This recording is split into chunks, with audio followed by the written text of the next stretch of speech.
সিরাজগঞ্জের শাহজাদপুরে বিএনপির কার্যালয়ে গিয়ে প্রতিপক্ষ নেতাকর্মীর হামলায় আহত হয়েছেন জেলা সম্মেলন প্রস্তুতি কমিটির সদস্য ও স্বেচ্ছাসেবক দল কেন্দ্রীয় কমিটির সহসভাপতি গোলাম সরওয়ার হোসেন সহ অন্তত 15 জন। শনিবার বেলা 2:30টার দিকে শাহজাদপুর পৌর শহরের মনিরামপুর বাজারে বিএনপির কার্যালয়ের সামনে এই ঘটনা ঘটে। ওই ঘটনায় পাল্টাপাল্টি সংবাদ সম্মেলন করে একে অপরকে দায়ী করেছে দুই পক্ষ। ধুলো, ময়লা ও ক্ষতিকর ধূলিকণা থেকে নিমিষেই মুক্তি দেয় চৌধুরী এয়ার পিউরিফায়ার। এর শক্তিশালী সাকশন ঘরের কোনায় কোনায় লুকিয়ে থাকা সকল ধুলা টেনে ফিল্টার করে এবং বের করে আনে নির্মল ও স্বাস্থ্যকর হাওয়া।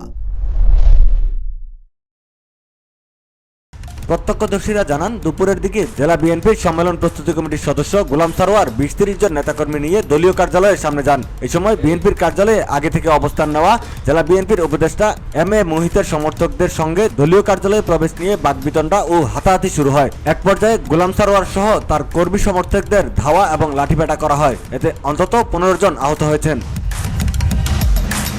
এ বিষয়ে তাৎক্ষণিক নিজ বাসভবনে সংবাদ সম্মেলন করে বিএনপি নেতা গোলাম সরওয়ার অভিযোগ করেন, নেতাকর্মী নিয়ে দলীয় অফিসে যাওয়ার সময় এম এ মোহিতের সমর্থক নেতাকর্মীরা আমাকে অফিসে প্রবেশে বাধা দেন। এ সময় তর্ক বিতর্কের এক পর্যায়ে তারা হকি স্টিক, লোহার রড, পাইপ দিয়ে আমাকে মারধর করেন।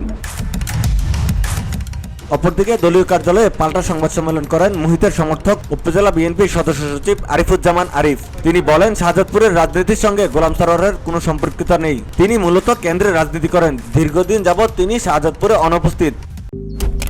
মালয়েশিয়ান প্রযুক্তিতে তৈরি অত্যাধুনিক cleaning machine modern vacuum cleaner যে কোনো ধরনের ধুলো ময়লাকে পরিষ্কার করে ঘরকে করে তুলুন চকচকে ও আকর্ষণীয়। Modem, brand of luxury.